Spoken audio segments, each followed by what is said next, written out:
So let's talk about creating your budget, another fun financial video. Now, as you can see, first thing I'm going to talk about why. I think that's a good place to start. Many businesses before they start coaching have never done a budget before. Some of you maybe have, odds are most people haven't. Let's just look at why we want to do that. Think about a budget similar to building a house. Before you build a house, we start with the plan, so we know what the foundation is going to look like, we know what the walls are going to look like, we know where the electrical wiring has to go. It's the process of putting the forethought into the finished product so we know if we're on track or not, we know when things have to happen. Same with your budget. It's a financial blueprint for your business for perhaps the next year or whatever time frame you choose to do your budget for. The other thing that is really important about a budget is it makes you think about the decisions, the financial decisions that you're going to have to make in your business over the next little while before you actually have to make them. Which means that when you get to that point, you've already got some history or some context around the decision you have to make.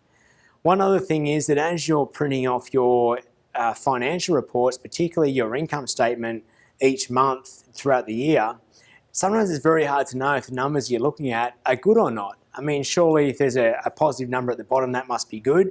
But we like to be able to compare those reports to a budget that's been done so you can very clearly see, are you on track or not?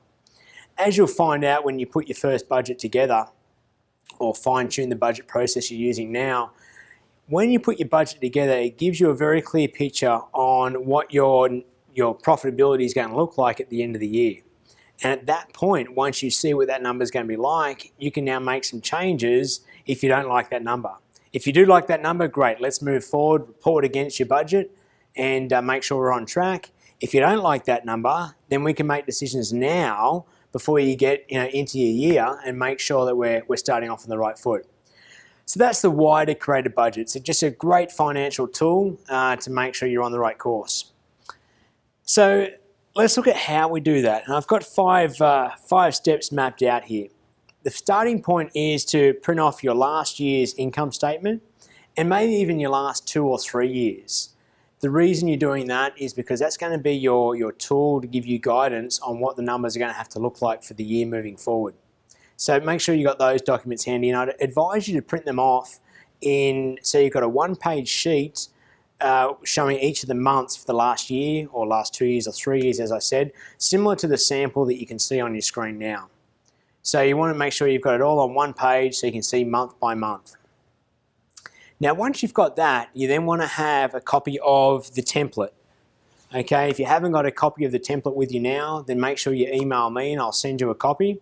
All right, it'll be the copy of the template that you can see on your screen now. It's pretty generic, pretty blank, but we're going to modify that to be reflective of your business. Okay, so you've got last year's financials by month, sorry, income statement by month. You've got your template, which is in Excel. Now what you're going to do is you're going to modify that template to be reflective of what your income statement looks like. Now what I mean is you're going to change the categories. So on your income statement, you've got a sales category, you've got a cost of goods sold and maybe a couple of categories underneath that. And then you've got your fixed expense categories like rent, utilities, professional fees. However you've got your chart of accounts set up, each of those categories is called a chart of accounts. However you've got those chart of accounts set up, you want to modify the template so it looks exactly like that same chart of accounts that's on your income statement. So go ahead and do that. And once we've done that, we're going to start putting some numbers into the Excel budget template that you've got there. So we're going to look at your last year's numbers and start with the fixed expenses because they're usually the easiest to forecast. For example, rent. You know what the rent's going to be for the next year. Is it going to be the same? Is it going to be an increase? You should know those things now. And you go ahead and put that number in each of the month columns so that one's filled in. And then so with each of the other categories like phone, all your other fixed expenses, go through and put the numbers in that you think are going to happen in the next 12 months. So if you're not sure, if this is the first time you're doing it, you're looking at these numbers and going, wow, I've got no idea how to forecast this. You go back to your previous years and see what those numbers were and then decide, look, is there any reason why I should be changing this number?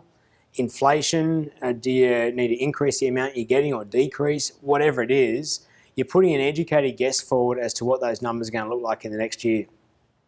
Now, if you feel that you are just completely guessing at some of these numbers, that's fine. The important thing is to start somewhere, and when you come to do this budget process next year, you've now got a year's history and you're a little more educated into what those numbers need to look like.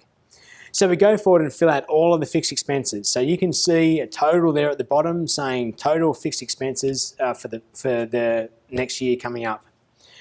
Once we've done that, now becomes the tricky part, is we want to forecast our sales. Again, a couple of questions you need to ask yourself here. What could I expect sales to do in the next 12 months? Should I expect it to be the same as it has been the last 12 months? Should there be some increases? Should there be decreases? So you've really got to think about what you're going to be doing around generating sales in the next 12 months. If you've got a really aggressive marketing plan, your goals are to increase your sales by 50%, then go ahead and put that in. You want to be a little bit conservative when you put this budget together, because the last thing you want to do is put this massive big sales forecast in and then have a look at on your budget and see a nice big net income number and you feel all rosy and good inside, but you're a little bit diluted because, okay, you're not really sure how you're going to get this massive sales increase. Whatever number you put in around the sales forecast, you want to be pretty confident that the plan you've got in place to achieve that is going to be realistic. So we put our forecast in sales again month by month. So if you're planning to grow your sales, all right, it's not going to double in the first month. You're going to have sort of an exponential growth path there that you're going to have to allow for. So go ahead and put that in. Now, once you've got your sales in, you've got your fixed expenses in, now we can enter our cost of goods sold. Now, cost of goods sold is the variable expenses that are directly related to making sales. So you can go back to your previous year's income statements and look at what that percentage is. What's the percentage of cost of goods sold relative to sales? And then that's the same formula you'll use to forecast the next year. So if last year your cost of goods sold was 55% of sales, then to forecast for the next 12 months, your cost of goods sold is going to be 55% of sales. So whatever number you've put in there under the sales forecast, 55% of that goes into the cost of goods sold. Once you've done that, you've now got all three major categories put in there: sales, cost of goods, and expenses. And there should be a number in the bottom right-hand corner that says net profit for the year. Now make a decision. Do I like that number or don't I like that number? If you like it, great, move forward. If you don't, let's go back and review your expenses. Let's look at your cost of goods sold and the margin you've got there, or let's look at your sales forecast. Now, there's not one place you should look, but if there was, I'd tell you look at your expenses first. Forecasting your expenses is a great opportunity to really see where your money's going. A lot of the time we dive into it, we just make decisions to spend kind of willy-nilly and don't put a lot of thought into it. The nickels and dimes can really add up over time, and doing this budget is your chance to sit back and really examine, listen, do we really need to be spending this money? I think a really good rule of thumb for expenses is the only reason to spend money in business is to buy customers or to keep customers. End of story. If you're spending money on getting the most pimped out computer you can get because you love computers, well, that's purely emotional buy and it's not helping your business one iota. So you want to go back and take a good harsh look at how you're forecasting your expenses and make sure, you don't want to cut it down to the bone, but you want to go pretty close. This can be challenging, particularly when you've got a great sales year forecast and there's plenty of money around. There can be the tendency to get a little fat in your expenses. I really encourage you to go back and look at it, conservatively and say, what do we really need to be spending here? Now, you can only cut expenses so far. So put your number in you think is realistic, and then it's time to look at your margin, which is your cost of goods sold, and your sales forecast. So you play around with those numbers until you get the end result that you're happy with.